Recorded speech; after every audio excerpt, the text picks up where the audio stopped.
Genesis chapter 48, verses 1 to 22. I am reading from the New Revised Standard Version, the Green Bible. Verse 1. After this, Joseph was told, "Your father is ill." So he took with him his two sons, Manasseh and Ephraim. Verse 2. When Jacob was told, "Your son Joseph has come to you," he summoned his strength and sat up in bed. Verse 3. And Jacob said to Joseph, "God Almighty appeared to me at Luz in the land of Canaan, and he blessed me." Verse 4. And said to me, "I am going to make you fruitful and increase your numbers, and I will make of you a company of peoples, and will give this land to your offspring after you for a perpetual holding." Verse 5.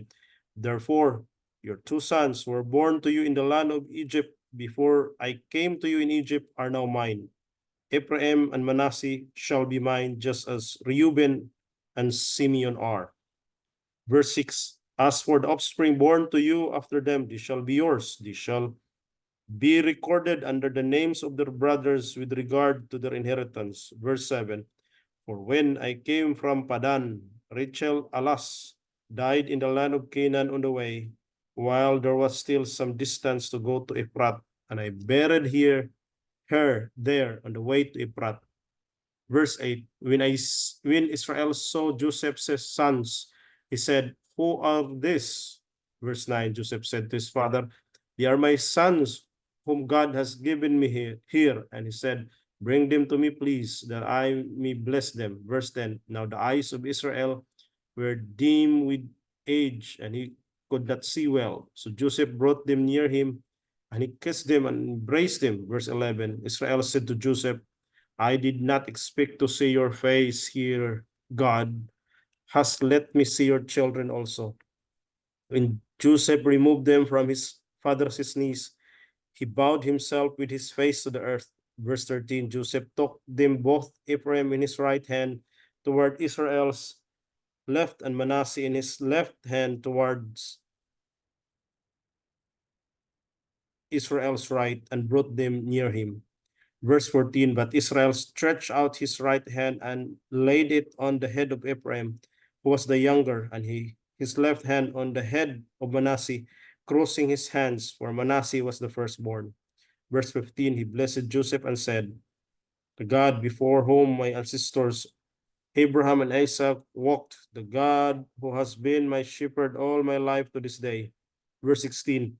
The angel who has redeemed me from all harm, bless the boys, and in them let my name be perpetuated, and the name of my ancestors Abraham and Isaac, and let them grow into a multitude on the earth. Verse 17. When Joseph saw that his father laid his right hand on the head of Ephraim, it displeased him. So he took his father's hand to remove it from Ephraim's head to Manasseh's head. Verse 18. Joseph said to his father, "Not so, my father. Since this one is the firstborn, put your right hand on his head." Verse 19. But his father refused and said, "I know, my son, I know. He also shall become a people, and he also shall be great. Nevertheless, his younger brother shall be greater than he, and his offspring shall become a multitude of nations." So verse 20, so he blessed them that day, saying, "By you Israel will invoke blessing, saying, God make you like Ephraim and like Manasseh." So he put Ephraim ahead of Manasseh. Verse 21. Then Israel said to Joseph, "I am about to die, but God will be with you and will bring you again to the land of your ancestors." Verse 22.